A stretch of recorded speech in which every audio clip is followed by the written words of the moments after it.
Did you know?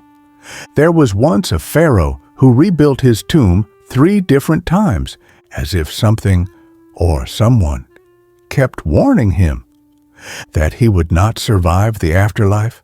A king whose pyramids collapsed, twisted, and nearly killed the builders, forcing him to start over again and again, like he was running from a curse that refused to die. This pharaoh was Sneferu, the man who created more pyramids than any king before or after him. But the real mystery isn't that he built 3 pyramids. The real mystery is why.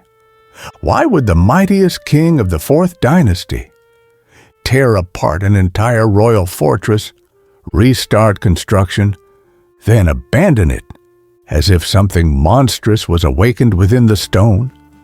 Whispers from ancient workers speak of strange tremors, echoes in empty corridors, and a dark weight inside the earliest tomb that made even priests refuse to enter. Archaeologists today can measure how the stones were cut, how the chambers were built, but they cannot explain what terrified the Egyptians so deeply that Sneferu immediately ordered a 2nd pyramid, then a 3rd - each one stranger than the last.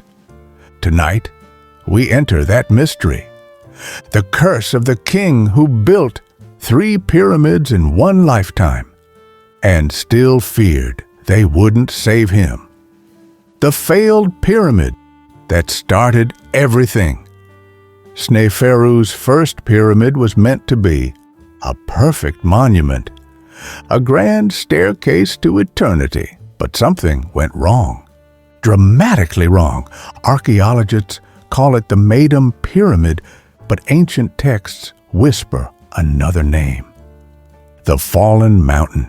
Within months of sealing its inner chamber, sections of the outer casing collapsed without warning. Massive blocks, each weighing several tons, slid down like an avalanche. Workers ran, priests refused to bless the chamber. Reports reached Sneferu that the structure groaned like a wounded beast. The collapse killed men, it ruined rituals, and it terrified the court. But it was what priests found inside the broken chamber that changed everything. The walls were cracked, not outward but inward, as if pressure was coming from the darkness within the tomb. Even today, structural engineers cannot agree on why this internal pressure occurred, but the ancient Egyptians had no doubts. They believed the tomb had been rejected by the forces of the afterlife. Sneferu immediately abandoned the site. He ordered a new pyramid somewhere far away, with a new design, new rituals, and new priests. Something in Meidum had gone terribly wrong. The pyramid that changed its angle mid-construction. Sneferu's 2nd attempt began at Dashur. It was enormous, a brighter, steeper, more ambitious structure. But halfway through construction, workers noticed something frightening. The foundation was sinking, not evenly, but at strange, uneven angles, as if the desert itself was trying to swallow the pyramid. Then came the tremors. Workers described the sound of deep rumbling beneath the ground, almost like footsteps. At one point, a support wall inside the structure buckled, creating a rippling crack that shot through the ceiling of the burial chamber. The architects panicked.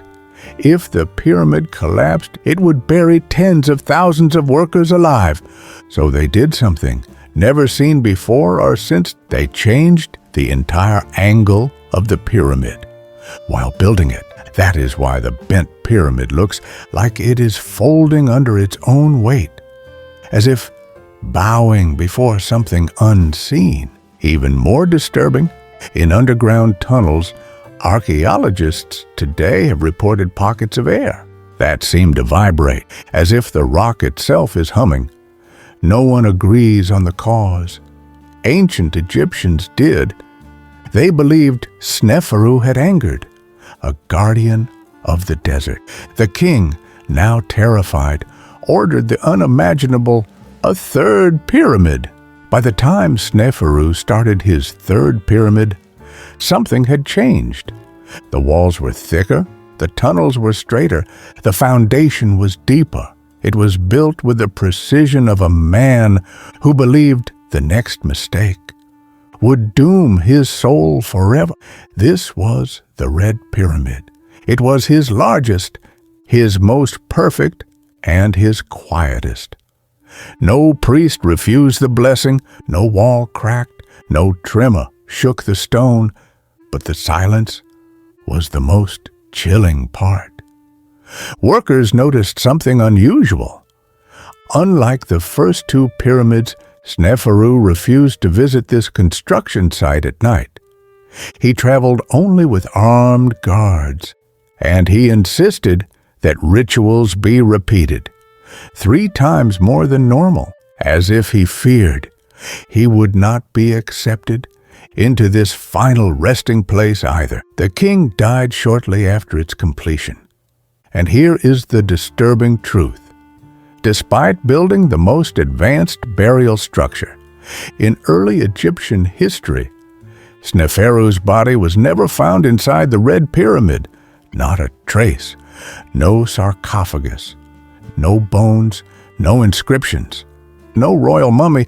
The greatest pyramid builder Egypt ever produced vanished from his own tomb. To this day, archaeologists cannot confirm where Sneferu is buried. Some believe he was moved. Some think grave robbers took him. But ancient Egyptian legends offer a different explanation. They say the king was taken by the thing he tried to escape.